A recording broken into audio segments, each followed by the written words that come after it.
Owen's triggering this liberal with a little bit of the truth. What am I supposed to mark on an application? Plus, if you are painting people as an oppressor, if you're white, that's a terrible thing to tell someone to do. Well, it's the truth because you believe in affirmative action. So I said mark black. I'm in an interracial relationship, so I can speak to this. I have a son that's half white and a son that's half black and a daughter that's half white and half black. Okay. They're going to mark black because I know that there are people like you at the universities who will say, well, because this person is black, I'm just going to let them in. No, they're going to mark black because they're black. Well, they're half black and half white. They're both, right? So it is true. You overlook interracial students. So what do you mean? Why are you saying, they're going to mark black socialized in our society? So the answer is, if you can't, you can mark both. Can you mark both? I don't know if you can. Yes. What are you going to look at that applicant as, a little bit less because they're half white? How do you guys figure that out? How they look at it is, again, holistically across a number of different factors. I love me a buzzword. Holistically and racial consciousness. Oh yeah, reverse discrimination. It's not reverse discrimination, it's just discrimination. It's just racism if you're judging people on the basis of their skin color. Check out Candace Owen's triggering. Yo, what's good, people? We back, man. Had to come through on this because for the longest, man, I've been trying to find something on Candace Owens that made me be like, oh, man, I see what y'all was talking about. Oh, man, I see it now. You know what I'm saying? Because, for the longest, I just keep seeing clips. I'm not even looking, I'm just keep seeing clips. That's like, okay, yeah, that sounds like something that makes sense. That makes sense. I would think the same shit, like, on some of this shit, right? But this clip right here, this clip is an older clip. It looks like it's from, like, 2017, 18 or something like that. Because I'm looking at it and, like, this is, if it's not this is one of the, it's not because there's other statements, but this is one of the statements where it's unforgivable to black people. That's like you can't be, to get in the culture, you have to erase this. You get what I'm saying? You have to press backspace on this to get in the culture. Because all that talk about affirmative action, DEI, you have to understand where that applies at in the culture. You know what I'm saying? I don't know. I feel like I'm different because I understand that this nation at this moment is a reflection of our captivity. You know what I'm saying? They talk about slavery every day in the way that the story was told in 1955. You know what I'm saying? So that's the image that they still wanted this country. And so when you're talking that DEI and affirmative action shit, first of all, affirmative action, like that was before my time. That's before I was born. And we talking about white women and stuff and abortions when you talk about affirmative action. But DEI is the new term that they've been going around. They've been trying to ingratiate us with. And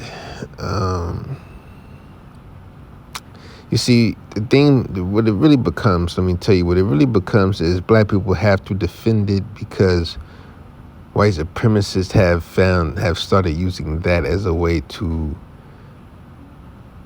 put all black people in the class. Because white people are like that. They don't find like another color. They don't find other adjectives. They make up words and terms to put you in super predators and shit like that. You know what I'm saying? Those types, I should say. So affirmative action, DEI, that shit applies on the college campuses and where college campuses can get you. That's where it applies. DEI, affirmative action, none of that applies to the hood. The only thing that applies to the hood are laws about crime. That's the only thing that applies to the hood is laws about crime. And the other laws that apply to the hood are about the CEOs that run the big corporations that are in the hood. You know what I'm saying? You know that Chase Bank around the corner or on your block. You know what I'm saying? That Bank of America on your block. You know what I'm saying? The middle of the hood, middle of the ghetto. The laws that they pass matter to them, about them, not about you crossing the street, taking a train. So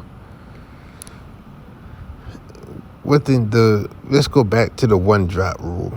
I guess Candace Owens didn't believe in the one drop rule, or think that it's stupid, think that the one drop rule is the same as saying, or if you're black, you're racist and everything like that, or if you're white, you're racist.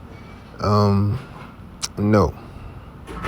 See, the one drop rule has dictated what the country is today. And that's why we have so many nationalities and so many people doing everything they can to not call themselves black. You know what I'm saying? Oh, I only got 1.5 drop of blood of black, so I'm like really 1/8 black and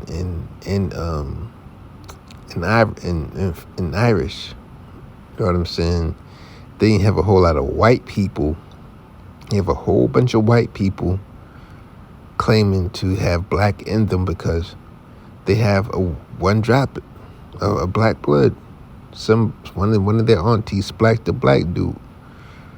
Now they have one drop of black blood in their stream, so they black now, and they can claim black benefits. Now they can claim everything what comes to you. So the one drop rule is why a whole bunch of people. A lot of people believe Native Americans aren't black people because of the one drop rule. Because the Native Americans that did have one drop, they weren't allowed to classify themselves as Indians. They had to check off the Negro box on the census. So, because we have to know where the one drop rule comes from. The one drop rule comes from the whole trying to classify, separate, differentiate Native Americans from Negroes, because why? There was no difference. There was just a way. It was a power struggle, And so, what Candace Owen was just saying, how she got a son that's got kids that's half white, half black, and she's going to tell them to mark off black because she knows that will let them get benefits. Let's explain something here. You know what I'm saying? That will bring you benefits based off of where you live. All right? That brings benefits based off of where you live. If you live in Baltimore, being half black and half white means that you are red. I'm sorry.